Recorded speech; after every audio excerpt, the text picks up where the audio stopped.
Hey guys, welcome to another episode of the Foxtrot Hunting Podcast. In today's episode, we sit down with our good buddy Jack Shull and recap our experience hunting whitetails in the great state of Kansas for the first time in 2021. We met Jack a few years ago at the company that we all currently work for during the day, and after a few conversations, we all discovered that we all shared an extreme love for the outdoors. Jack is one of the most knowledgeable and tactical hunters we know, and since meeting a few years back, he has quickly become one of our closest friends and hunting buddies. You may have seen him in some of our other videos where he has invited us up to his family's hunting property up in northern Michigan, and in the Kansas video that we posted a few weeks ago. Today's podcast is more of a conversational recap of how and why Jack brought the idea of Kansas to us, our experience hunting there for the first time this year, and how we all ended up shooting a buck and going 3 for 3 our first year there. So I hope you enjoy the conversation, and without further ado,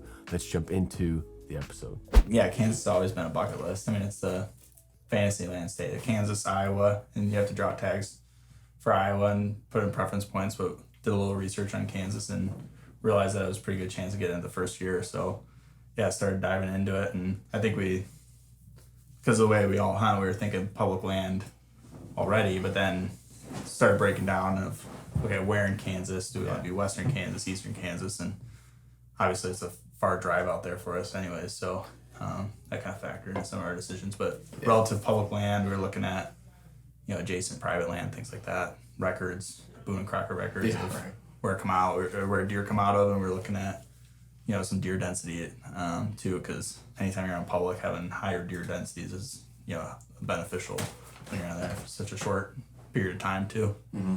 Had you been there before for like any muley hunts or? No, So first that was time. the first time too. Yeah, so obviously us too, first time ever being there.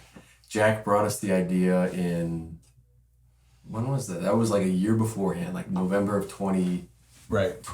Yeah. Right? What about, because I remember sitting in rifle camp of Michigan. Yeah.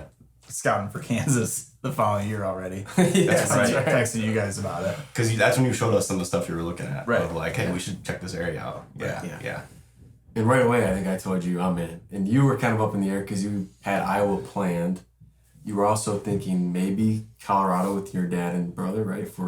Yeah. Well, I was thinking I had Iowa, and then was planning to hunt Idaho, and then was maybe hunting mule deer in Colorado for rifle. Yeah. So I was looking at it like, I can't make that work too. Yeah. But then, fast forward, we didn't get elk tags, right? So that opened that up, and then I was still thinking if we did Colorado, I would be able to make that work as well.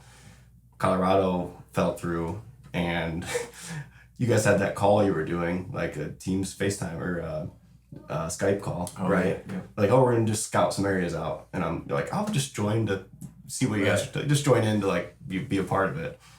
By the end of that call, I was like, I'm coming. I'm in. Yeah. But I remember that call, you were even thinking, okay, I've got Iowa, I got some good tags coming up, but why not hunt Kansas too? Maybe what I'll do is put preference point. And we didn't even know if we would draw it either. Right, yeah. And so you're kind of like, well, we'll see if we draw it type thing. And that kind of led us out to the planning to go out there for the trip, for our scouting trip. Yeah. Which I had done before, but have you guys done that? Where you had gone out in the spring and put boots on the ground and try to locate spots for the following year? You're saying in any other state? Yeah. Like out of state. Yeah, we did in Indiana. We did it in Indiana, but we did it in the summer though. Okay. Like late summer, leading into the fall. We've never done one that early in the year to scout. So we went out there in late February, right? Mm-hmm. And all had our own pins mapped out, but we're driving all over the country. That was super beneficial to even first time being in Kansas, so we didn't know what we were getting into, but two, just kind of seeing the properties, where a sign was, where a sign wasn't. I think, at least for me, the eye-opener was that cattle country. Never had hunted pastures before, and getting to a place and seeing cattle trails all over the place, and not your typical kind of whitetail, but I don't think we were seeing a sign nearly that you would in some of the other Midwest states where cattle weren't present or the crop rotations weren't happening as much, like river bottoms and stuff like that. Right. And not only not seeing the sign, we hardly saw a deer on our scouting trip, right? Did we even jump a deer? Maybe. I don't think we jumped. We never jumped a deer. We saw a couple driving.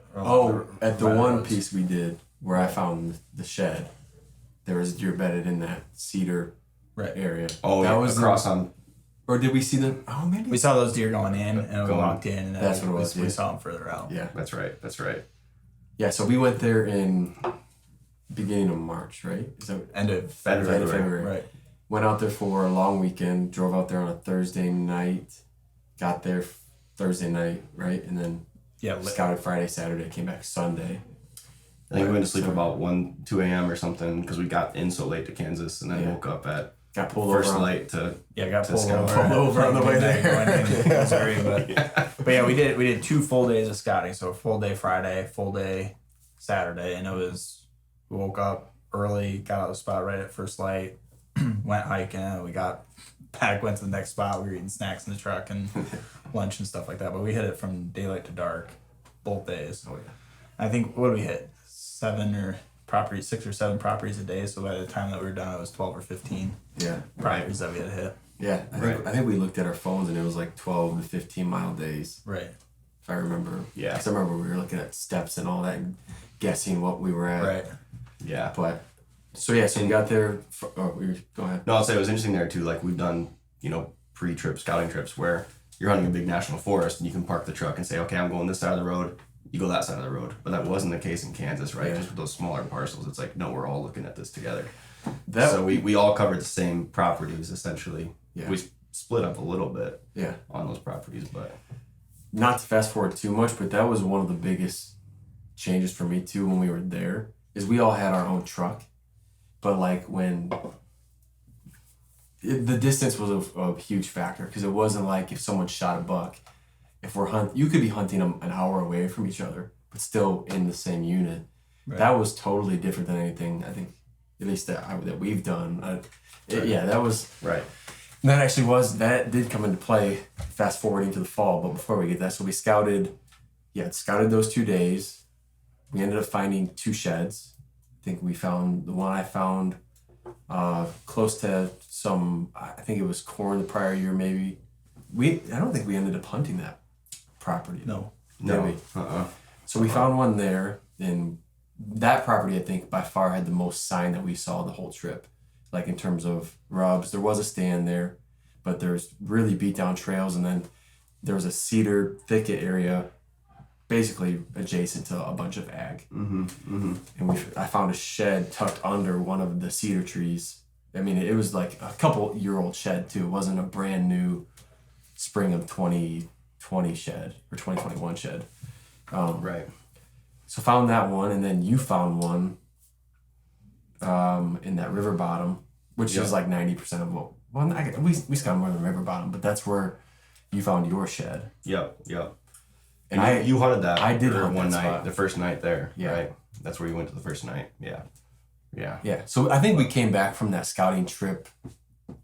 Like we had already applied to draw for a tag. Yeah, but we didn't know. We didn't draw yet. We didn't draw yet though. We didn't know until 2 months later that we actually did draw. So I think we came out of that trip excited, obviously, because it was brand new ground and we had never scouted anything like that. But also we did see nearly the sign that we expected to see.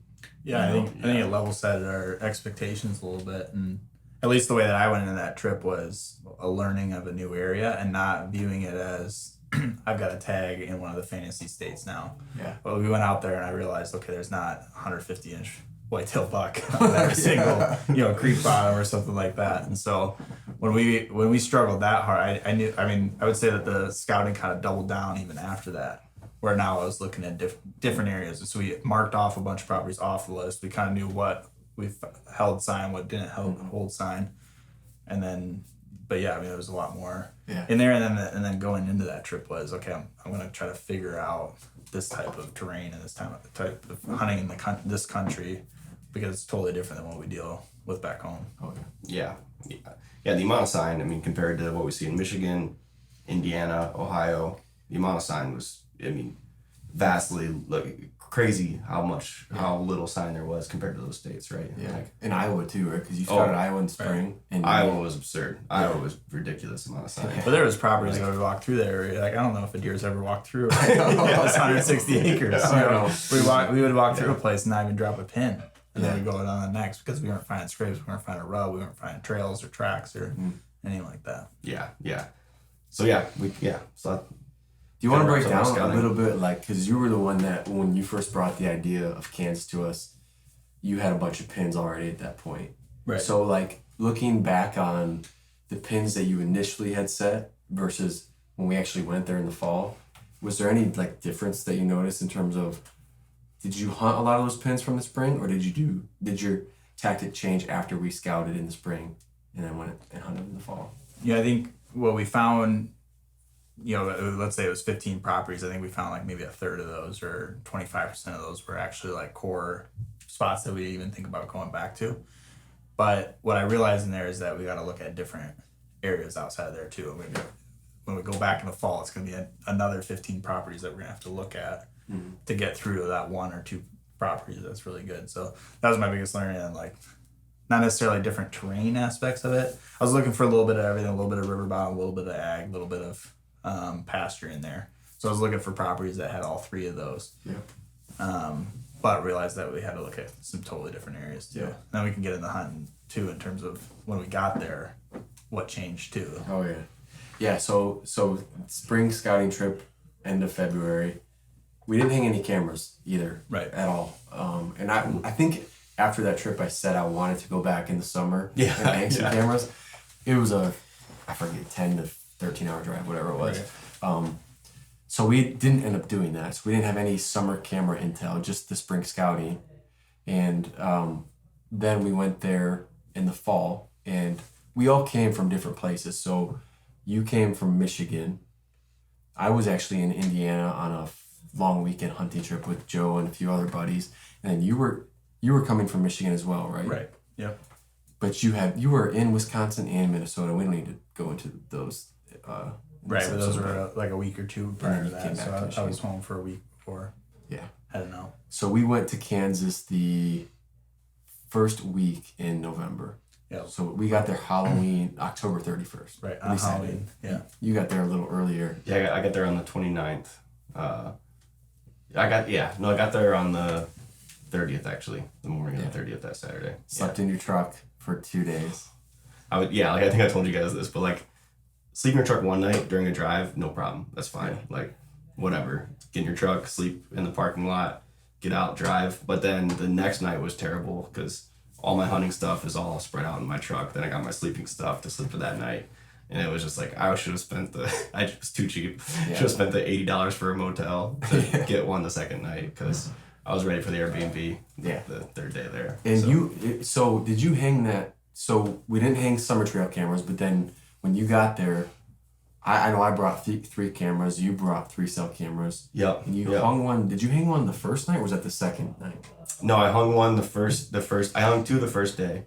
No, I hung 1 the first day actually, and then 2 the second day. Okay. But the first day of scouting, I hung one that morning on a scrape. That was a good scrape.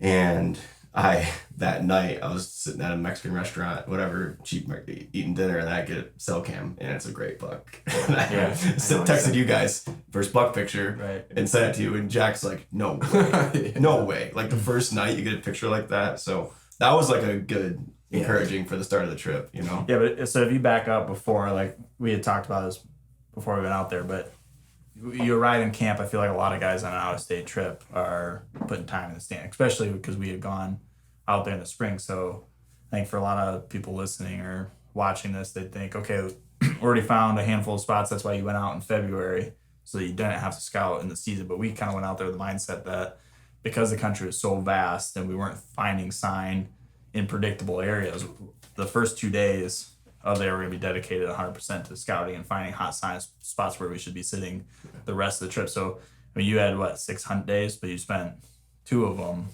just 100% scouting, which I think is kind of unique in this scenario. Yeah, the first 2 days I didn't sit in my saddle once, right? I was just scouting up at first light, scouting all day long. And it was nice too being there on the weekend too to see where the hunting pressure was over the weekend and then lead into Monday. Okay, we're ready to go Monday to start hunting. But which I used to be one of those guys that would just, especially returning to a state I'm familiar with or spot I'm familiar with, this, okay, no, first morning it's a south wind, I'm going here. Like and you kind of taught me that over the years of just scouting hard the first few days and setting up the last 4 or 5 days of your hunt, to just put yourself in the best position. So Yeah. Well, I I just mean, feel you guys did the same when you guys got there then too. You guys got there Sunday night, Right. and then both of you guys just scouted Monday right away. You didn't. Oh, you Yeah. went to go sit. I was gonna go sit because I did find that one spot that I thought, okay, if I got the right wind for it, I'd go in there on the first morning and just throw. I was probably gonna throw a sit at it, but not sit too long in there. And got there, and then all of a sudden I realized that there was way too much pressure. Yeah. In that area, but that was kind of the mindset from the get go: is get out right at daylight, scout, hang cameras on fresh sign, at least mark pins and whatnot. And I think all of us by the end of the night, wherever we got with 2 hours left of light, we were gonna go hop up in a tree if we found good sign. If not, we were gonna drive around for the last hour. Right. Yeah, I think so. I ended up. So I got there Sunday night, right? That was the 31st. So I ended up I did end up hunting that night because I bumped 2 nice bucks while I was scouting. Right. And based on this walk-in property, and maybe that's worth mentioning too, we were hunting mostly walk-in. That changed for me middle half of the trip. But all of the spring scouting was on public walk-in that anyone can hunt with a tag. Anyone can hunt. So I ended up hunting that Sunday because I thought I could cut those bucks off. And I actually did see a small buck following a doe that night. But then after that, I don't think I personally hunted until Tuesday. Because I know Monday I didn't hunt. I'm almost positive I didn't hunt Monday. And then Tuesday morning I drove around, and then that Tuesday night I think is the first time I actually sat in the tree again. Yep. Since the first evening. And a lot of that, was things are always changing in the whitetail woods. So we may have found that spot in the spring where I found the shed where there was a ton of sign. That can totally change, from month to month, especially from season to season, from a spring to or like from year 2020 to 2021, depending on pressure and all of that kind of stuff. And we found a stand there too, so always changing. So I think that's the biggest thing in my head. Like I used to hang and hope and just hope that a buck would walk by me, and then I always had this thing in the back of my head where I was questioning what I was doing. And I think that's the last kind of mindset you want to be in when you're in a scenario of an out-of-state hunt. Because if you start questioning or doubting what you're doing, I just think your confidence falls pretty quickly, at least for me. Like, I need to feel confident in my setup. And the only way I know how to do that is to be in a spot that I scouted, and there's hot sign there right now for a rut type hunt. Obviously, early season, late season, all of that's different. We were there during pre-rut, ramping into the rut. So yeah, hang and hope is something, man, I used to do it, just like you said. Mm-hmm. Now and I think that's a common thread too, if you listen to guys like Andy May or Joe Elsinger and these guys, they almost spend, I would be curious to ask them, like, if you had to put a percentage scale on the amount of time you spend scouting versus hunting on an out-of-state trip. For me, I would say it's at least 50-50, if not 60-40 scout to hunt ratio. Yeah. Especially on a brand new state too. It's different when you go back to a state that you were at the prior year, but this was a brand new state for us. And I think I did definitely more scouting those first 2 days than hunting. And it paid off for all of us employing that strategy. Right. But yeah, so I'm big on the don't hang and hope. You gotta be where it's hot. Yeah, more on that. You did scout in February, and if you had hunted the spots that we scouted all in February, we had enough spots that all of us could have hunted that for a full week. And I don't know if we would have seen a deer we would have gotten like 3 days into the trip and then realized, okay, this is not working. Yeah. I need to do something else on the hope. And said, well, there was a rub here, there was a scrape, we found a shed here. So obviously, deer use this. Yeah. But that particular week, they weren't in those areas. And right. I think that was the thing that we were doing, is we were confirming sign. We weren't going through there and blowing out the whole area. We were just kind of going in and confirming that there was sign there, whether it was a rub, a track, a scrape. Mm-hmm. Confirm, okay, deer are active in here. Now it's time to dive into it and start running it hard. But which is, and I guess we get there Sunday. First 2 days are a lot of scouting, and then you were the first one to shoot a buck on Wednesday. Right. But prior to that, was it on Monday or Tuesday that you cut that track in the road, and that's why you ended up going to that spot? Yeah, Talk about that a little bit. That was Monday, and Monday morning went out, to one of our spring spots that I wanted to verify. And there was a bunch of trucks there. I can't remember where the guys were from. It was Florida, Wisconsin, New Jersey. But I think we counted it up during the week. But we saw, while driving around in this particular area of Kansas, we saw like 14 or 15 different out-of-state license plates. And I don't think we even saw someone from Kansas. I mean, I think but we quickly realized that area was a little bit too close to town, too close to motels, Airbnbs. So we just started driving, and this was post spring trip. Started putting pins in this different area, knowing that we needed to expand outside of there too, just because all those properties weren't as solid as we thought. And started scouting, and I had a pin on the spot, but I was kind of driving by, and I could immediately see from the road that it was a standing bean field, and it was probably 300 acres of standing beans. And at this time, I like beans early in September when they're green, and I like beans late in November when they're brown.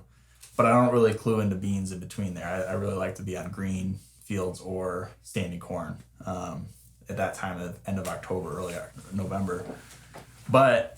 And I was thinking, okay, there's a big bean field with a little creek bottom that flows through it. And I figured I'm just bombing by it. It's not worth getting out of the truck. And right at the road where the creek crosses, there's a little culvert there. I can see splayed out in the mud because I think we had some rain before. Mm-hmm. But it was getting cold and was frozen up. But I could see this big track going across it. I pulled over the side of the road. I started putting my fingers in it. I realized that was a good buck. And it wasn't a sprinting track. It was a walking across. And I was kind of looking at the gate. And I'm like, okay, this is a good buck. But we're talking a single buck track. We're not talking a highway of deer. It was a single track going across there. So I parked the truck, grabbed my bow, and I just started backtracking it. And no snow or anything. It was just all mud. But along the edge of the field, you could still see the track. But this buck walked right on the edge of the bean field and the creek. And he was walking along it. And as I was starting to get away from the truck deeper into this public, I realized that this creek had steep banks, like 12, 15-foot drops. And there was no crisscross trails going across it because it was so steep that no deer was crossing there. They were crossing at that culvert. Then who knows where else. So I just followed that buck track probably for half mile, 3/4 of a mile back into the public. And then all of a sudden I could see that buck track turn. And it went in, and I could kind of see where the terrain kind of went down a little bit. And that led me, since lost the buck track when I started going in, but I hopped on a deer trail. And there was this crossing in this creek where these steep banks very abruptly ended. It wasn't a wide crossing. It was, the crossing was maybe 40, 50 yards wide. And that's where all this activity was finally. And all of a sudden there was a bunch of trails going through there. So I'm already confirming. I'm thinking, okay, this is a good spot. I'm picking trees. And I went up to confirm a little bit more. And all of a sudden I saw big rubs, a couple scrapes, fresh the fresh shavings off the bark on the rubs. And I'm like, okay, historical rubs too. I'm like, okay, I need to get out of here because I know this is good. So I walked back out and pretty much confirmed that for the 2 miles, this was the only crossing in the whole area. And yeah, it's standing beans, but it's a terrain feature. And backed out of there. And I think I told you guys that I'm not going to go in there the next morning because I have some other spots that I want to scout out. But I'm going, if I don't find something better in the next, the rest of the day, I'm going to sit that thing for 3 straight days. And I could not see a deer for the first 2, but I'm still going in there on the 3rd because based on the sign that I saw, there was no way that a buck's not going to go through there. So did do that. We looped back, scouted some other areas, scouted some spots that were just not very attractive, partially because of all the pressure that we were seeing.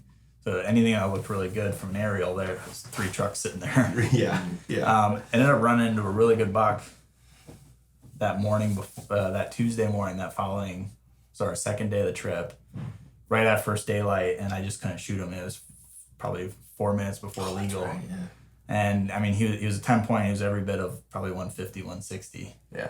Walking by, and it was one of those things where you could see in the binos, but as soon as you pull the binos away, you couldn't see. You could kind of see a little silhouette moving. But I mean, he was a beautiful buck. And when you saw his body, you thought, is that a cow? I thought it was a cow because I was on the edge of the pasture. And I thought it was a cow. And so yeah, coming back. So now we're on Wednesday morning, and I told you guys, stopped at the gas station. I'm like, I got some jerky, I got some cheese, I got some trail mix, but I'm sitting there all day. And snuck in there super early in the morning, got all set up, And this was another thing that we talked about, but back home we would never rattle, but it was just kind of like calm and a little bit foggy in the morning. And I was like, this just feels right to rattle. And so I hit the horns that morning, and nothing really happened immediately, but all of a sudden I could see something sneaking in downwind. And sure enough, it was like a 2.5-year-old, like decent 8-point. But he was coming right down. He got within 18 yards of me that morning, but I just didn't have it. It's public land, so there's no shooting lanes. I just, you have what you have. But he was a nice buck. I would probably 120 class. Came sneaking in the back door. He sending me. He was downwind, blew out. And then that rest of that morning, I'm texting you guys. I think you guys were either, at this point, you were getting permission. Yeah. You were seeing some deer. Yeah. We were all texting back and forth. And I'm telling you guys, I'm locked in here. And so I saw that buck, first thing in the morning, pretty much first light, and then didn't see another deer. But I'm like, I'm hanging in here. And I remember it was 11:45, and I started reaching into my pack I'd already eaten most of my jerky at that point, and I was going in for the trail mix. And I'm trying to figure out how to open this like delicate packaging of this trail mix that's super loud. When you get out of a gas station, you don't think about it. You just rip open the trail mix, start eating it. But I'm trying to like just get this thing open. I finally get it open, and then I can't, get my hands in there without it crinkling either. And I'm trying to I've got like half my wrist in this bag trying to open this up, and all of a sudden I catch movement coming out. I'm facing the tree, and I catch movement coming down into that creek. And all of a sudden I look, and it was a really nice 8-point, the buck that I ended up shooting here. And I think we taped him off at like 125 for reference of about how big. I think it was just a nice 3.5-year-old for Kansas, maybe 2.5. But he comes right down to the bottom of the creek where I just came in from, because I was expecting him to come from the other way. So think about it, it's 11:45. This buck just walked across 350, 400 acres of open bean field. And now he's coming into this creek. And so I'm getting rid of my trail mix, and I'm looking at the buck right in the 18 yards in the creek bottom on the trail, and I'm thinking stopped, and I'm trying to get my trail mix away and grab my bow, and he starts coming up out of the creek. And now I'm not very high up. I'm maybe 2 sticks up. I'm maybe 10, 11 feet up in the tree, and now he's up on the bank with me before. So before I had a nice where I was concealed, and he kind of came up out of the creek bottom behind a cedar and stopped, and my wind's blowing that direction. And I knew that my wind was going to be variable in there, but I was going to have to make a shot either way. And so now I'm like, oh gosh, he's going to smell me. And so he starts taking a couple steps, out, and I pull back to full draw, and he doesn't stop. And so I'm giving him a little mer, mer, mer, and he's not stopping at all. And he kind of slowed up a little bit, and I had the pin just right behind the shoulder the whole time. I touched it off, and it went just a little bit farther back because he took an extra step right at the shot, and I ended up hitting that buck a little bit about mid-body, and having him turn away. But the shot happens, immediately know it was back. The buck runs away, it kind of trots and starts in a walk. And I can kind of see him going out. It's classic liver hit deer at this point.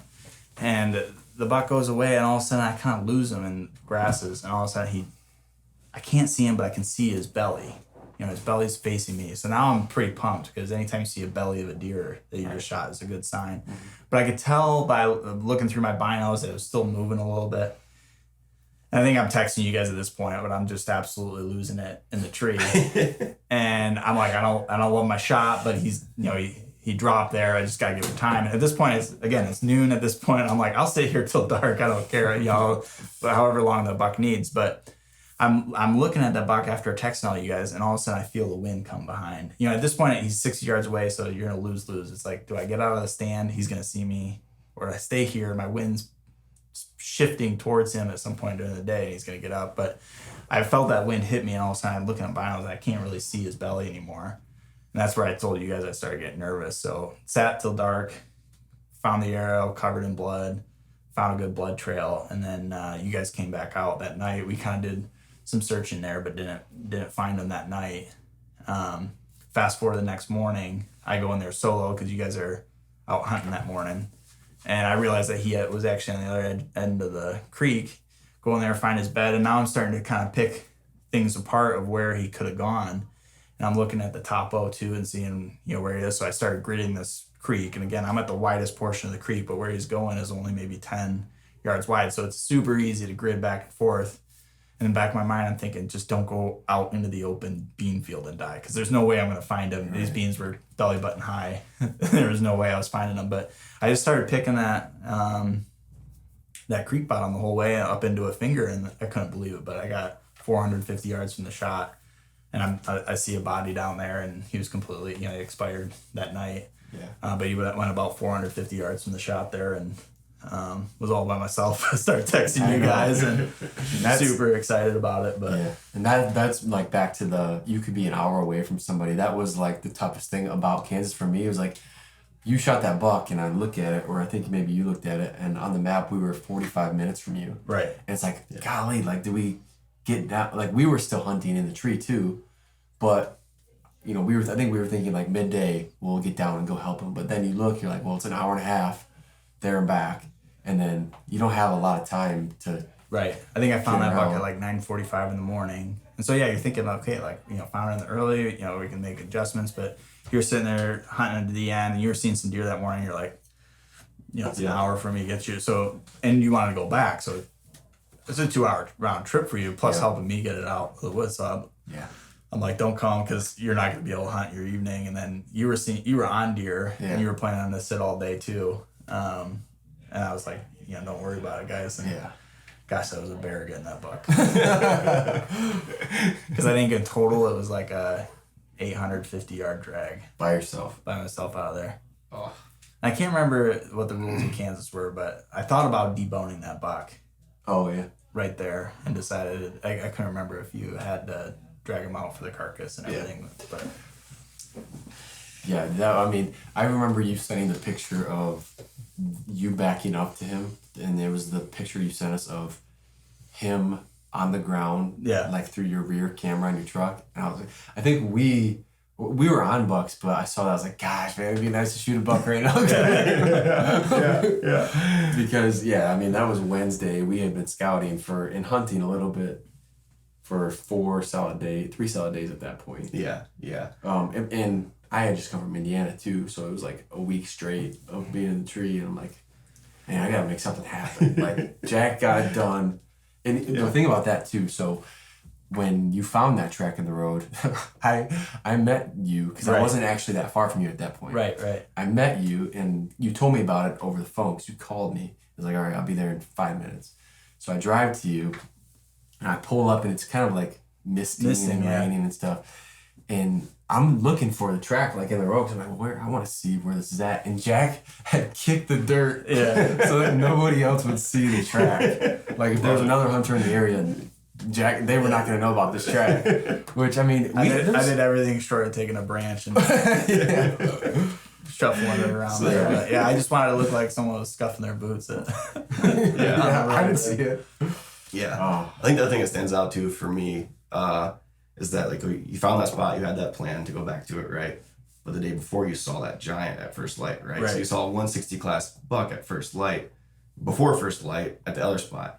Like, me or others would probably go, I'm hunting that spot the rest of the week. I don't care what I'm doing. I'm trying to find that buck. And you, like, knew that, no, different wind, different strategy. This is not. That's right. Because I had a wind switch. You guys were on why are you going right back in there? I had a wind switch, and it just wasn't going to be right for what he was doing that particular morning. Yeah. I think we were going to get that same wind like later in the week, and I thought, well, I can have that as the back pocket. But I had that right wind that I knew those deer were going to like for that funnel on that creek bottom. But yeah. Going back to it, finding a hot sign too. We never even scouted that property, but seeing that track. And that's the subtlety of it. It was literally a track going across the road. It wasn't like, there was a highway where we confirmed saw a buck run in there or anything like that. It was just saw a track and kind of backtracked on it. Yeah. And we also knew in the back of my mind, like, okay, I might not see this buck, but there's other bucks using this. So, it could be any number of 5 or 6 deer that are kind of coming through here in a circuit. Yeah. So I guess how many actual sits did you have in Kansas then? 4? Or just 4? 4. So just 4 sits. Yeah. One being the all day. Then you shot your buck essentially all the way to midday. Okay. Yeah. That's amazing. So it's a quick. Oh yeah. The other thing for me though, about the going back to a spot after seeing a nice buck, and I think this is a mind shift change that, like, I kind of had to go through while going to Kansas, was the fact that I think they're much more migratory is not the right word, but they're a lot more transitional. Yeah, nomadic. Yes. Right. Than like say in Michigan. So for me, us being from Michigan, you sit in a spot and you may see a 160-inch buck, but that buck can be 5 miles away, literally overnight. The following day. That was my thought process. That buck too was okay. That buck's not. He came through on a loop. He's not going to be here for another 3 to 4 days. Yeah. So I'm not going back in there, but I'm going to hit that funnel. But yeah. So that was on Wednesday. So Wednesday recovery on Thursday now. Yes. Yeah. Recovery. So Wednesday was shot on Wednesday midday. Recovered the morning of Thursday. Yes. November 3rd, Wednesday, and then November 4th was Thursday. Right. You found him that morning. We are in the tree. And got the text and the pictures, all you sent us. I was like, gosh, we wanted to go help you, but we're like, we got 2 days left. Because at this point, you guys were talking about leaving you for sure were leaving Friday to go to Iowa, and you were talking about leaving. And I was like, man, okay, well, I need to we really only have 2 days left at this point. In my head, I said, I have 3 sits left, really. Yeah. And so Thursday, so our timelines kind of crossed because you were hunting a decent amount and walking. The first 2 days for me, I forget what day I decided that I was going to knock on doors and start asking for permission. I think that was the first day. You got done. We were scouting public, and most of our spots had guys on it, or there was enough guys in the area where we were saying we had to scrap it. And so that night of the first day, I had found some promising sign. Carl had found the scrape, and you had your cameras and you were getting picked. So you kind of had your spot figured out. I had mine. You looped back to where we were in the spring, and either there was guys there or you didn't see a deer. Like you sat where you found where Carl found the shed. Yep. Didn't see a deer, didn't see any deer signs. So you were kind of in the back of the mind, like, I got to figure out something here because I'm running out of time. And that's when you started knocking on doors. You started writing emails that night. Yeah. And you had plans for it. You were giving us the game plan the next morning of, I'm going to, these are the 4 properties by noon that I'm hoping to knock on doors with. So maybe if you want to go dive into that a little bit. Yeah, so I, going back to the walk-in thing, so there's a lot of walk-in Kansas. When you look at it on a map, there's not a ton of big public chunks, but there's a decent amount of walk-in. But I think one thing we kind of realized, and we had our eyes open to, at least for me, I didn't really know in the spring what to expect. But when we got there and you were scouting and all this stuff, I think we said, what percentage of the walk-in properties do you think are actually good hunting properties that hold deer? I think we said 10 to 15%. Or actually that's just a guess. It could be anything. It was dependent on a ton of different factors too, right? Yeah. It wasn't just the habitat that we were looking at. It was it could be great habitat, but it's been hunted for 8 straight weeks now, and it's not good. That's one thing too. We don't have to go too much into this, but the pressure in Kansas was unexpected. I think we expected a lot less, and there wasn't, especially you. Yeah, you ran into a lot more people than I think we anticipated, but. Yeah. Especially the out-of-state pressure, right? Like you were talking about, there were way more out-of-state hunters than in-state hunters. You saw a few Kansas plates, but besides that, it was all out-of-state plates. And because of how open the country is too, back home we think, 360-acre piece, you could put a lot of guys on that. Mm-hmm. But with how open it was, you started looking at if there's another truck here on 360 acres, I know where that guy is probably located because it's so open. Yeah. Yeah. So with that in mind, I scouted probably, 5 to 8 different walk-ins. Maybe that might be on the low end, but probably around 10 different walk-in properties those first 2 days. But in the back of my head too, I think only one of those I thought was okay, I feel good about the spot. There's good sign. I either saw a deer or I saw a good sign. But I was I need more options here. And so this whole hunting year, not just Kansas, but in general, I kind of made it a goal of mine to challenge myself and knock on doors and try and get permission. And I know we talked about doing that when we were in Kansas in the spring, but we didn't knock on any doors in the spring. Right. Or write any letters or anything like that. So those first 2 days I was scouting, but then I was also looking at properties and a lot of them were adjacent to walk into, but they were just instead of being a wide open ag field, this private property had a lot of cover and potential bedding, whether it was a cedar thicket or just like deciduous tree cover, like. Right, and some of this came through your scouting, right? And you were driving around, you're seeing deer. You were scouting walk-ins, but you were seeing deer on private. And then that was leading you to, I need to ask that person for permission. That was the biggest thing. I think that was for sure. And dive in a little bit to the property that you ultimately ended up shooting your buck, because if I'm not wrong, I think I saw a really nice buck the first night. Yeah. Adjacent to that. Yeah. Near some walk-in. And you were going to scout that walk-in, but when we were like looking out at the aerial and we're thinking, okay, where's this buck hanging out? Mm-hmm. You circled this particular property and said, this is where I need to be. Yeah. So all the properties that I had knocked on doors for, they were because I saw a buck or someone in our group saw a buck. Right. And you saw a really nice buck in the adjacent property across the road. And I think we all had walk in there marked, like, okay, we want to check this out. Because it was a nice river bottom, but a lot of cover and ag. So it really had like three big things that you want to see, I think, in Kansas, between like the cover, the ag, and then just like transitional areas during rut. And I ended up knocking on 6 doors in total. Three of them said yes initially. One came back and said that he had guys from Kentucky that hunted it every year, and that usually he hears from them, but he didn't hear from them, and he was going to give them a call and see if they were coming. If not, I could hunt. Well, later that night, he ended up calling me and saying, "Oh, hey, these guys from Kentucky they're on their way. Like they're in the truck right now." And I'm like, there's no way they're on their way. They're just telling them that. So I had really 2 properties that I could hunt from knocking on doors, and the one was because I wrote an email to a guy who had this really nice farm near that place where you saw the buck. And I emailed him, and the following morning while I was scouting walk-in, he emailed me back and said, "Hey, I was impressed by your email." Because it wasn't just, like, I spent some time that night drafting that email. It wasn't like, "Hey, can I hunt your property?" There's a lot more that went into it.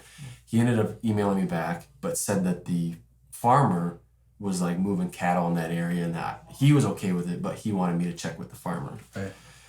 And so he gave me the farmer's email address, and automatically in my head I was like, oh my gosh, like there's no way this farmer's checking his email. Right. Not a chance. Like they're so busy there that I was like, okay, this is a 3% chance. Yeah, because you have 4 days left to hunt at that point too. So it's like, what is it? Yeah. So I knew the farmer's name from the email, and I knew that based on Onyx that they had a lot of their own farmland in that general area too, which is why I think they farmed this property. And so I was driving down in that area and driving down the road, and he didn't give me the farmer's phone number, but he's, I forget how I found out where. Oh, I was driving down the road and I saw one of the farmer's trucks, because the name of their farm was on their trucks. Right. And I saw one of them parked at like a house near this property, and I pulled in and I just started talking to the guy. And I said, "Hey, my name's Derrik and I'm from Michigan. I'm only here for a few days. I talked to so-and-so about hunting this land, but he said I needed to talk to you guys or someone, at the farm, and I just wanted to see if it was okay." He told me to go down to his brother's spot, because his brother was like, the main farmer, and that's the guy that the landowner told me to get in contact with. He's like, "Yeah, drive down the road, take a right, another right, and his house is the brick one on the corner, whatever." So I drive down there, and thankfully that farmer is sitting he's talking to a trucker in the driveway. So I pull in, and I'm kind of just sitting there for a couple minutes, waiting to talk to him. And so the trucker pulls away, and he sees me and he starts walking up to me, and I gave him the whole thing. I was like, I almost say the names here but I want to be careful. I said, so-and-so, the landowner told me to talk to you. He sent you an email, but said it's okay if, I bow hunted for the next few days. And he just wanted to make sure you were good with it because he knows that you're moving cattle and all this stuff. Said he was good with it, nicest guy ever. And in that story too, or in that conversation, he actually gave me permission to hunt his additional property that he had that still had standing corn, and it was like 160 acres. Right. And so I knocked on 6 doors, but then I talked to this farmer, and he's like, "Well, you can hunt my property too." Right. And so then I actually did have 3 properties that I could potentially hunt. And this isn't in the video, the Kansas video, and I don't have any of this on video because one thing too, like I did a couple quick dash cam filming for like just so I could tell the story of that I knocked on doors. Right. But I was not going up to these doors like with camera in hand. Like that's I think a sure way to get an absolute no. Yeah. So I was trying to be really subtle, like filming me trying to get permission, but I didn't film a lot of it. And so I didn't film this conversation with this farmer, but I was, he said yes, and you can hunt my farm, and I was backing out. Oh, and, yeah. And but the thing about Kansas too, the roads in Kansas are not maintained. And I think this is something like I had just got new tires on my truck, thankfully, before this. But there was a couple sketchy moments while driving down these roads that we were like, oh my, like you gotta be careful, especially when it rains, and it did rain the one day. And so my truck was covered in mud, like layer of mud. Right. My back camera had mud on it. I wasn't even using it at this point because I couldn't even see out of it. So I'm backing out, and I just wasn't paying enough attention. And I'm backing out, and all of a sudden, bang! And I'm like, oh my God. And I look back, and I'm in the culvert, like in the ditch. I thought I had After just getting permission. After just getting permission, having a great conversation with farmer, I thought I hit his mailbox. And I pull my door open and I look and I'm in the ditch. And like the back fender on my truck was completely like in the ground. Like the hitch on my truck was in the dirt. Yeah. And dude, it was so embarrassing. And I look at the farmer and he's laughing his butt off, like, and thankfully he was an awesome guy. And I was like, oh my gosh, I'm so sorry. Like, I can't even see out of my camera. And I wasn't paying attention. Yeah, you're so excited you got permission. You're just your mind's on that. You're like, all right, sweet, let's go. Yeah. And then Yeah. So he had to, winch up and get the tow hooks out and pulled me out of the ditch. And it was the whole thing. I felt so bad. And so that was Wednesdays when I got a lot of the permission. Wednesday morning. Wednesday morning. And then I ended up hunting the spot where I ultimately killed a buck that night. Or no, that was Tuesday. That was Tuesday. So Wednesday you started hunting. Tuesday, yeah. Because I sat on the farm where I shot my buck that evening, and then I ended up shooting the buck on Thursday at the same spot. Yeah. So walk me through, you get access to 300 acres of private. Yep. We've been scouting public the whole time. Boots on the ground, just blowing through it. Yep. You've got intel that there's deer in the area, bucks in the area. You've got a little bit of anecdotal intel from the farmer and the guy that hunts it that there's some good deer on the property. Yep. But what's your thought process on how do you attack that for the first hunt? Because you didn't necessarily go walking through and scouting and confirming. You kind of went in hunting, finding sign, and then so I was gonna go through it. I was gonna go through it just like the walk-in, but I just found the signs so much quicker on the private than we did on the walk-in. Right. Like my plan was a lot of this property, some of it had standing corn, most of it was cut. It was your traditional Kansas river bottom, and then there was some decent elevation. So on the elevation, it was a south-facing slope. There was a lot of coniferous cover, cedars, all that just very green, thick cover. And so I crossed the river, and in the video, I think we even say this because when you come and meet me, you only had to walk like 30 yards into the trees. Like I was pretty close to, I was not close to the road, but like there wasn't a lot of cover. I wasn't that deep in the woods. And so right away I found a scrape in the actual river bottom because it wasn't, you say river bottom, but most of the river bottom in Kansas is really steep drop off, but there's not a ton of water in the bottom. Mm-hmm. So there's actually a scrape in the bottom. Okay, and it looked fresh, like pawed at.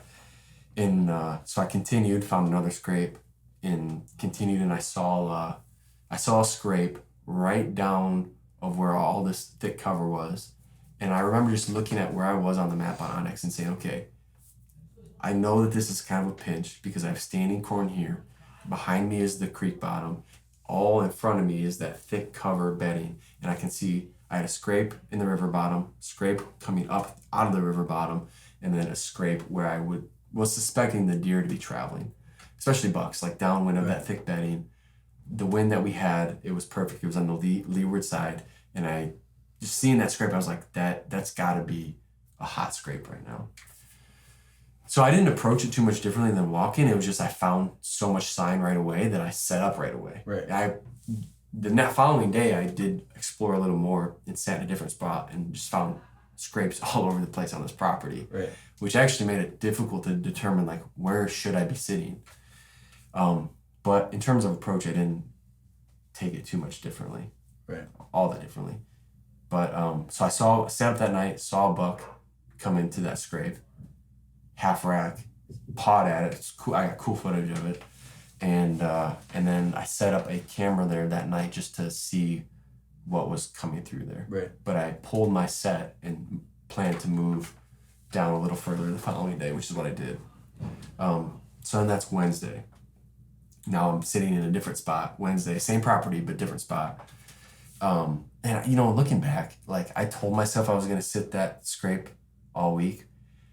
I got impatient in Kansas because I think it was the timeline crunch of like, okay, we really only have 2 days left. But also I think based on the amount of sign that I found so quickly on that property, it was killing me not knowing what else was on that property. Because I saw a buck within an hour, found 3 scrapes, and I was like, okay, I know there's deer here. Well, you just got access to 300 acres. Yeah. You walked into the first 10. Exactly. And you're hunting it, and it's hard to say, okay, I'm going to set up on this 10 acres and not know what's on the other 290 right now. Yeah. So yeah, that was Tuesday evening. Wednesday, I sat on that property, but in a different spot. That evening, I was sitting on the same leeward side of this bedding area, downwind of a scrape, and I actually had like 100. I said 130 inches at the time. Looking back, I think he was all 120, but a really nice 9-pointer come in to these scrapes, downwind of bedding, and was just checking them. And I had a similar problem to you where the scrapes were actually above me on this ridge, and I was below them. And so when the deer, and I didn't think about this until I was up in the tree, when the deer came into the scrapes, instead of me being 15 to 18 feet in the tree, now they were like eye level with me. Right. And I actually got busted a couple of times because of that, from some does. So long story short, this buck comes in, really nice buck, but I didn't hear him. I saw him, and he's to my weak side in the saddle, and eye level with me. And I tried to make a move where, I'm left-handed, so for me, the left side is the weak side. And I had to pull my bow over my bridge in the saddle, and I ended up trying to shoot him twisted and contorted like this. And I shot right under his belly. And this is Thursday morning? This is Wednesday night. Wednesday night. Yeah. That's right. So Tuesday night, saw the buck come in the scrape, but moved, hung the camera. Wednesday morning, I scouted, actually. That's right. Didn't hunt Wednesday morning, and then Wednesday night I set up, and then I saw this buck. Shot under his belly. It was a tough shot. I mean, he was probably 20 to 25 yards, so it wasn't terribly far, but it's just the way I was positioned in the saddle. I just missed him. And he bounded off. I tried grunting and snort wheezing at him a couple times, but he blew on out of there. I heard him blow all the way down this draw. And so I'm like, gosh dang it, I just missed this really nice buck. For sure shooter, wasn't even a question when I saw him. And that night, right at last light, I got a picture from the camera that I set up from the other spot, of this toad of a buck. Yeah. And he had a really funky rack. I'll put a picture on the screen, I'm sure. And in the picture, it looks like he has 3 legs, but it was right at last light. He's coming right downwind of that same scrape where I had that buck pawing at the night before. And part of me was, I always feel like you are somewhat, I was kind of kicking myself because originally I was going to sit at that spot all day Wednesday. Right. But like I said, I kind of got antsy, and I was like, I need to explore more of this property. This is 200 and some acres. I need to check out more. So I missed that buck, and I'm like, God, and then I got this picture of an even bigger buck at the spot I was the night before, and I'm like, okay, I'm in them. I know I'm in them. I just need to be in the spot at the right time, which is obviously the name of the game. But so I was kind of kicking myself, and I was like, okay, I need to be back at that other spot. I know that's the spot. Even though I just saw a nice buck at this spot, I was like, I got a feeling about that other one. Fast forward to Thursday, and that's when obviously we both had successful hunts. But Thursday morning you didn't go back into that spot. No. Thursday morning, I actually left my set where I missed that buck. Right. So. And part of that was I wanted to give that spot another sit because I actually did find more sign. Right. In that second area, a lot more sign. So you got a camera at your original spot. Yep. Where your first 5 minutes of scouting the spot you set up on. Yep. You got a hot sign. You hunt it and see a buck, but then you're hunting the other part of the property where you're seeing more sign and you're having good encounters at the same time. But meanwhile, your camera's still telling you there's good bucks. Yeah. And so I remember that because I had shot my buck that night and we were exchanging notes. Yeah. And then we were talking about where you're going to go the next morning. You're like, yeah, I'm going back to where because I left my spot there. And I remember kind of thinking to myself, like, well, if you're getting all the pictures at the other spot, why are you not going to the other spot? And your wind was good too. Wind was good for both spots, yeah. Right. So lead us into Thursday morning. I'm out finding my buck. Yep. And you're hunting. Yeah. So in my head, after missing that buck Wednesday and then getting that picture of that buck at the other spot, I was like, okay, I need to go back there. But I ended up staying and leaving my set that night. And I decided to hunt that same spot the following morning. And I saw a few does that following morning, but and I saw some other deer like in the bottom, but I can never confirm what they were. Right. And that same morning, I got another picture of a buck at that spot again, the first spot. And you text me this buck while I'm looking for my buck. Yes. I remember because I got this picture. Yeah. In my head. Yeah. I didn't even put it in the text. I'm like, go get to the other spot. I know. Yeah. Like, pull your stuff down right now. It's 9:45 in the morning. Like, pull your stuff down right now. Run over there and set up. Well, so that's the because you were playing sit all day, right? Yeah. At the spot you were at. Because you were like, should I come out and see you and stuff like that? And I'm like, no, you should go away. Yeah. This other scrape. Well, so this was the dilemma I had because part of me wanted to just stick to the plan of like, no, I said I'm going to sit till midday. I'm sitting till midday. You know, because you shot your buck at 11:45 and I said, I'm going to sit here till 1 o'clock. But then I got that picture of the buck at the other spot at like 9:30. I'm like, oh my gosh, like, no, I was like, commit to it. You're sitting here. So I had this internal battle for a lot of the trip. Sat till 1 o'clock and got that picture of that buck. And I actually didn't even end up going to that specific spot. I moved closer to it, but that day I ended up climbing 4 different trees, getting completely set up, climbed 4 different trees. Yeah. And I would get set up and I'm like, this isn't it. Like, it was hot that day. I think we got up to like 45, 55 degrees. It was, yeah. I was, my bottom layer completely soaked. I was moving a lot. But it was just like this internal feeling I had of like, you know, I'd get up there and I'd look at my lanes and where I'm at. I'm looking at Onyx. I'm like, it just doesn't feel right. So I ended up going back to the spot where I hung the camera. And I'm sitting there and, I'm in like this split tree, so I'm kind of tucked in between all of it, and I can see my camera from my stand. I'm in the same tree as as Tuesday night, and I think maybe an hour and a half into sitting there, I didn't hear him, but I'm kind of just like, you know, scanning and glassing around the area, and I look to my right, and I just see this rack coming down the lane. Downwind of bedding, like exactly the way I expected. And I think I showed the map of this in the video.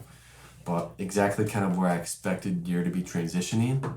Downwind of doe bedding, like this pinch area where you're on the inside corner of some standing corn. And you have a hot scrape right there and 20 yards in front of me. And it took him a while to get to me. And in the video, you'll see that I drew back for like over 2 minutes, I think it was. Because like some part of me is scarred from Indiana the year before where my bow squeaked and the deer pinned me in the tree and then I ended up missing him and I shot him again later. But like I was like, okay, I don't want to mess around at all. I don't want him to catch me pulling my bow back because I had that happen to me in Michigan this year. Right. So I was like, I'm not taking any chances. Like I'm pulling back right now. Like I know he's coming into the scrap. Yeah, how far? How far was he away? Yeah. Oh, he was at least 250 yards away. 200 yards away, yeah. And Yeah, because it could have taken him more than 2 minutes to get there. I mean, Totally. You saw his pace. He was cruising, like, but still, like, he could In the have been. video, you pull back. I don't think you can even see the deer yet. no, not even close. Yeah. Yeah, he's way off Yeah. camera. He's way off camera. Where is it? Not like off camera, like beyond camera. That's where it's at. Yeah. Yeah.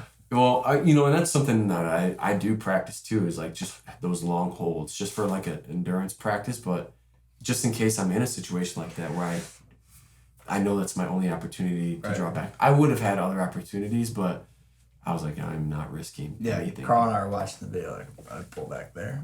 Yeah. I'd let down here and then pull back. Yeah, exactly. Yeah, so I drew back very early, and he eventually worked 20 yards in front of me, and I made the shot. And part of the shot was I did hit him pretty far forward, and he dropped right away. Right. Some of that could be I was drawn back for so long. Part of it could be it was the biggest buck of my life ever in front of me. And so, yeah, he worked right into that same scrape that I set my camera up on 2 days before, and I shot him at 20 yards, and he went down right there. Right. And I called you. I think I texted you guys big buck down, and you were actually like 5 minutes away. Right. Not even scouting. Because I had shot my buck, taken care of it, I cleaned back, or went back to the camp, cleaned it up and everything, and I was just sitting there. I'm like, well, I might as well be driving around. And so I was just my plan was to drive out, and I was going to kind of do a loop around you, tell you if I could see any deer by you, and then I was going to start looping over by you. You guys are still an hour apart. Yeah. But I was like, at least I'm out here, and then I get the BBD text from you, and I start calling you, and I think you was on video and everything, but you're talking to me, and you're like how long do you think you'll be there? And I'm like, I'm parking the truck and hopping the fence right now. Like, I was there. Oh man, and that was such a big help too. And thankfully he went down right there, so we were able to field dress him and get out of there pretty quickly. And as we're field dressing him, we got a text from you, or we got you said something like who like before we go into that, put some perspective of the buck for everyone listening. So rough score, what do we taped him at 144 and 3/4 or something like that. And I remember when we got up to this buck, we were like, body wise, this was one of the biggest bucks we had ever. I mean, just big neck, big swell. I mean, there's no ground shrinkage, and we were finding the extra kicker tines because you didn't really, when you were talking to me on the phone, you didn't really know how big it was. You were thinking maybe 120, 130. I think I told you in the video, I'm like, he's for sure at least 120, but I don't know. Yeah, and I remember going up to him saying, this is every bit of a 140-inch buck on the ground here. You're looking at me like, really? And I'm like, this is a big buck. So roughly he's a 144-inch buck. Yeah. Probably a 4.5-year-old out in Kansas. Yep. When I took him to the taxidermist the following day, he guessed him to be 4.5. We put him on the scale too, field dressed. He was 208 pounds. Field dressed. So he was a big boy, that's the biggest thing that I feel like when we walked up to him, and what I told you when I was looking at him on the ground was, I don't know like what he is, but he's got mass. Right. I can tell he's got mass. Right. So we get done field dressing it. Before we start field dressing, I snap a couple quick pics and I send it out to everybody. Yeah. And so while we're field dressing, my phone's just absolutely blowing up in my pocket because I had shot a buck earlier that day, so a bunch of people responded back to me, and then they're seeing your buck. And we got a bunch of buddies out in the woods and stuff, so I get a picture, like I'm seeing all these texts roll through, there's probably like 15 text messages there, and I see one that's a picture, and I see a picture of a buck, and we're like right at the final, 20 minutes before shooting light's over. And I see a picture of a buck, and I'm like, gosh, like, who's sending me a picture of a buck right now? Thinking like, could be my dad, family members, could be, other buddies and stuff. I look and it's in our text string with Carl. I'm like, what do you mean the hunt was over? Like, we were texting him, there wasn't even enough time really before the end. So we can jump into your kind of transition here, but I have all these questions for you because it seemed like we were always talking about what we were doing and stuff, and we were strategizing in camp, and then Carl's out there and we're like, Derrik, do you even know? He was always an hour away from us. We hunted pretty close to each other. Like, pretty close in Kansas is like 30, 40 minutes. Right, but I was hunting walking, you were hunting private, and I was hunting walking around you. And then I remember going to Derrik and they're like, do you even know where Carl is? I'm like, hey, Carl, can you just send us some pins of where you're at just in case you don't come back to camp one night? And for safety. Yeah. Because I was texting you guys, like, basically at that point being like, should I come meet you after this hunt? Right. Basically saying, do you guys need help getting this, massive deer out of the woods, right? So I was like kind of ready to come meet you guys, but even it would have been an hour. Right. But yeah, because I was about 45 minutes from the cabin, opposite direction. So I was over an hour from where y'all were at. Right. And I was down in that area all week long. But you guys never came down southwest, essentially. No. Directionally from where we were staying, right? So, but it was a spot that I had a camera at. I put a camera up on Sunday that week that I really liked, and got decent pictures throughout the week here and there. Nothing like no giants, but just decent bucks throughout the week coming through there. But it was always bad wind. Because when I was in there, I kicked up a few deer, saw great beds down in this swamp, and it was really just a pinch point between two standing cornfields. So standing cornfield north, standing cornfield south, and then just a swampy creek bottom connecting them that comes down to this pinch at this dried up pond, actually, is where I was at. So, and opposite of what Derrik and I were doing, Derrik and I were going deep into cover, trying to find scrapes and rubs and stuff. And you were a little bit more of an opposite approach where you were looking at wide open spots. You were trying to get eyes on a buck, possibly call one in and go from that. So it was kind of totally different hunting strategies. And you were seeing deer, but a lot of them were at distance. Right. Decoy a lot. You use the decoy a lot. Yeah, I used decoy probably 70% of my hunts. I had the decoy up because of the openness, and then I was rattling every time I had the decoy up. So I was rattling almost every hunt, which I, like you said, not used to doing that at all in Michigan and Ohio, wherever. So that was unique. So yeah, I was going open areas that are good travel points to hopefully bring a buck into a decoy, and had some smaller ones come in like earlier in the week. And then this spot, I had some good action the day before, right? Seeing that big buck across the pond. It never saw the decoy or couldn't hear me. It was 600 yards away. I repositioned to go get it. And I ended up hunting that spot the next morning, that Thursday morning, and saw another good buck. But I still wanted to hunt that pond pinch, I was calling it. And of course that morning I get, 2 cell cam pictures of bucks going through there. I'm like, dang it. Because that was the first time the wind was good to get down there. And I'm like, I should have sat there. You always have that, right? So I pack up late morning to go down there and to sit there the rest of the day. Like I'm set up by noon, and I've got basically 6 hours to sit there at that point. So yeah, I'm sitting there. Another hunter is coming across the dried up pond, and I'm like, dang it, he's gonna come right down in here. Luckily, I was trying to wave to him. I don't know if he saw me or not. He eventually turned off and went the other way, but I think he was kind of just walking and glassing. So he was out of there, had some does and a fawn come out, drink some water, come in and out. And then, at this point, I think I'm hearing about your buck and I'll pump for you. And I'm just thinking like, gosh, I got to make something happen. Like because I'm leaving the next day. This is my, you guys had one more day maybe, but I was leaving the next day. So half an hour to go, I rattle my horns and had the decoy up this hunt, but on the opposite tree line. So I'm sitting on a really narrow tree line and the main trail and some 2 or 3 scrapes in a row here. We're down on this side, and then up above me, behind me, another open CRP field. I had the decoy in that, thinking, all right, I know they're traveling down here. I didn't want to put the decoy right in that travel path because it would spook them, right? But this other side has a good vantage point up on this hill. So I had the decoy back behind me on that side to try to pull something from that end. Right.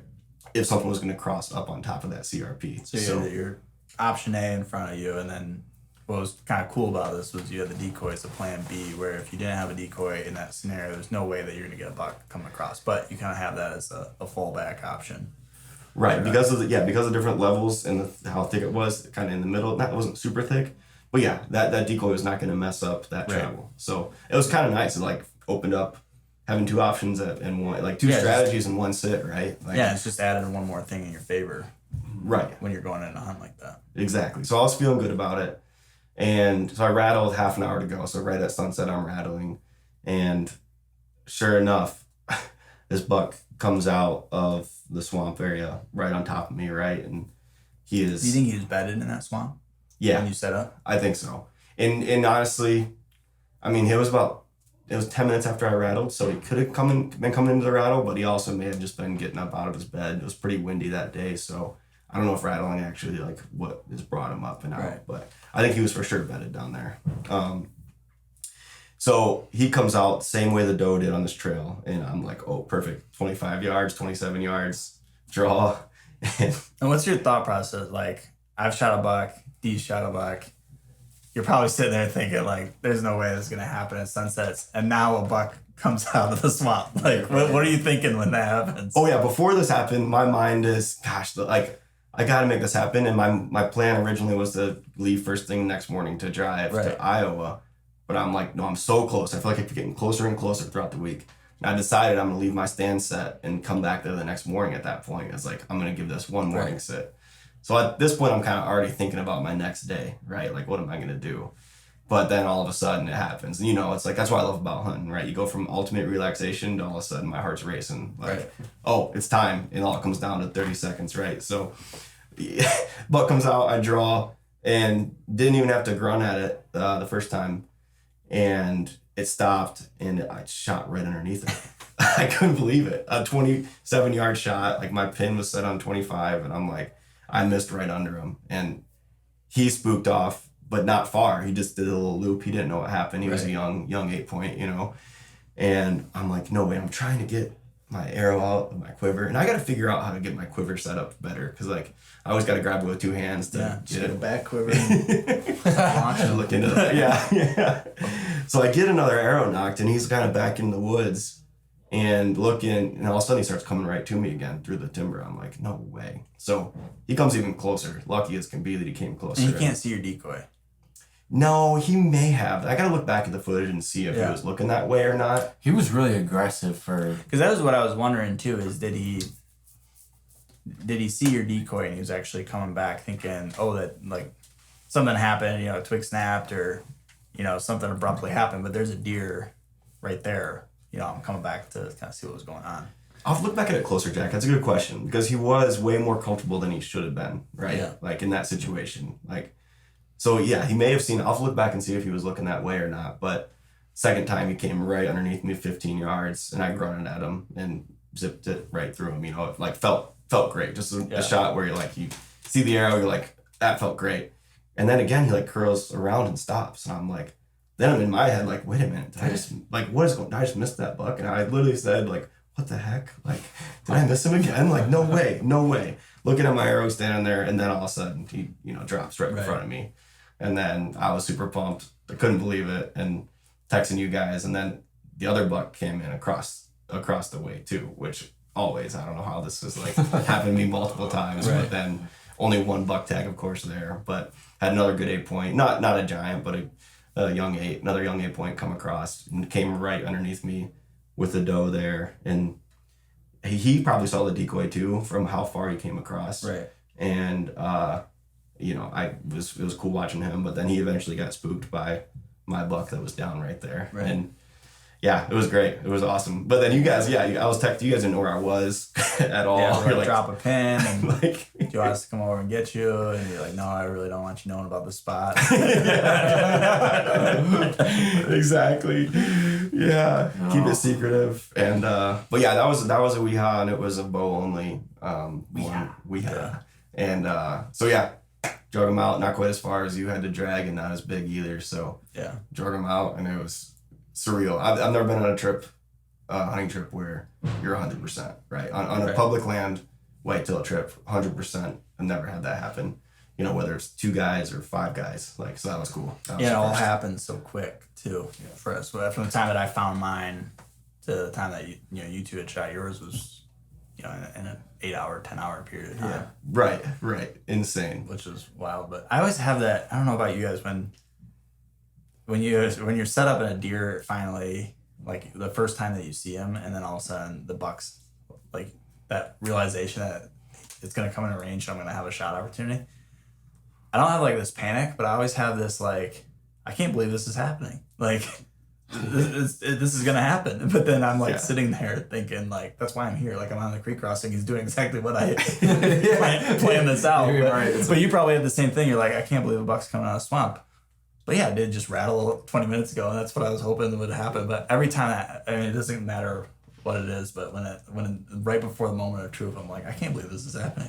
Yeah. I think because you spend so much time, like we all spent a lot of time in the tree stand all season long, and you have a lot of sits where that doesn't happen, or you don't see anything, or where it usually doesn't go your way, right? Right. It's from a percentage standpoint. So when it does, I definitely have that same feeling, Jack. You're just like, no way. Right. Like, and I had that a lot, like, yeah, and other times this season, where I was like, no way that just happened. Yeah, this is crazy. Sad, but Yeah. I mean, I think we said in the video 100 times, but that was a trip that.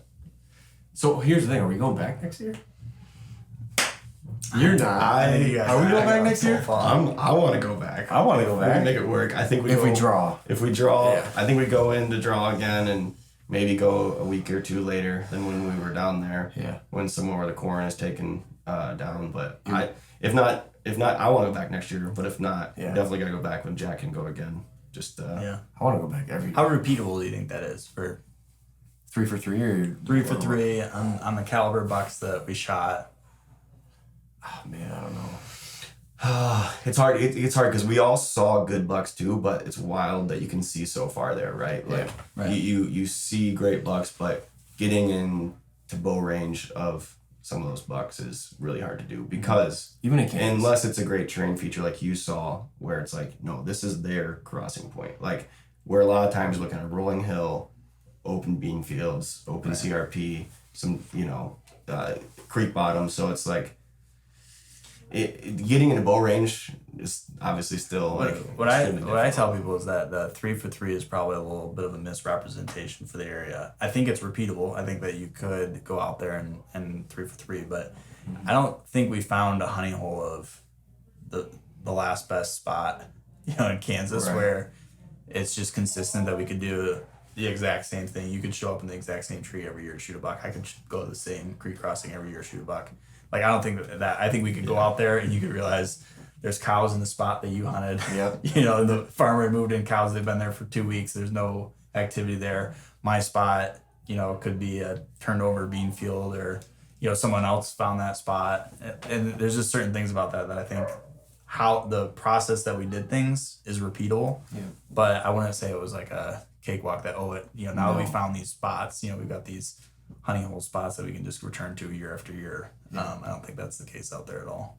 Yeah. No, not at all. One, if you think too, like, we obviously made a video about this trip, but all the time we spent in spring, all the time we spent in the beginning part of the trip scouting, you know what I mean? Like, there was a lot of time that we put into it. So I feel like we did the best we could to tilt the odds in our favor. But going 3 for 3 in any public or out-of-state hunting trip, I don't think is right. It's never a guarantee. And I think you're right. I think it's a misrepresentation because easily it could have been just you shooting that buck, I think, or 1 for 3. If we would have went 1 for 3, I would have considered that a successful trip because we did see a lot of deer, but getting into bow range is a totally different thing. We were gun hunting 3 for 3 every year in Kansas. You could probably do it, I think. Yeah. Yeah. And I think if we didn't go for that late winter scouting trip, there's no way we're going 3 for 3 there. Right. Yeah, we would have wasted so much time that week going to those other spots that we originally thought were going to be really good. So I think that made that possible. I totally agree. I think the approach of trying to learn an area first before an expectation was what really helped us out. Because every day we looked at it like, I don't have it figured out yet, and I'm trying to how do I put the pieces together? Yeah. And I think you even got to a point where you're like, I gotta quit knocking on doors and start hunting. I didn't know. I did. Because you're like, I got 3 days left out here, and I'm still learning everything. Right. Yeah, the week goes quick. The week goes real quick. That's for sure. So that's the one thing. If we go back next year, I'm gonna do a lot of that. Hopefully in the summer or in the spring. Yeah. Knock on those doors in the spring, and then that way I'm not doing that during potential hunting time. Right. That would be the way I would optimize it a little more, but I definitely will knock on doors again. That's for sure. That's.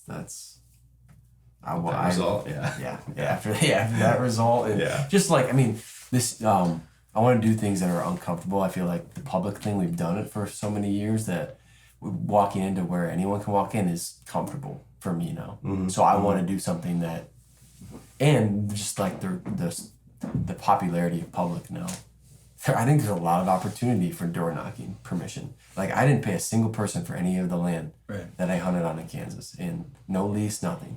Yeah. So I think there's a lot of opportunity there. You just have to get over that hurdle, which could be a totally different video, of getting out of the truck and walking up to that door. Like, I had to psych myself up for that. So, but once I did it, and then it was like, you got momentum, and I was like, then I was in kind of getting a groove. Yeah. Right. But yeah, I can't wait to go back. I hope we go back next year. Yeah, for sure. I'm planning on it. Yeah, we gotta make it happen. So Yeah. we'll put in for a draw. But Yeah. yeah, this is Crazy trip. it's fun to look back on. We'll talk about it more and more, I'm sure. But we appreciate you coming on to talk about it, Jack. And you wasn't for you, we would never gone to Kansas, honestly. So Yeah, thanks for chasing a wild dream out there. Thanks for watching the podcast. If you enjoyed that, please consider subscribing to our channel. In the next couple of weeks, we will be posting a recap of my Michigan season and an update since the last video I posted on October 15th. Part 2 of Carl and his family going to Iowa for the first time and him having an opportunity at a monster buck there, and a bunch of other videos we have planned for the near future. So again, thanks for watching, and as always, shoot straight, stay still.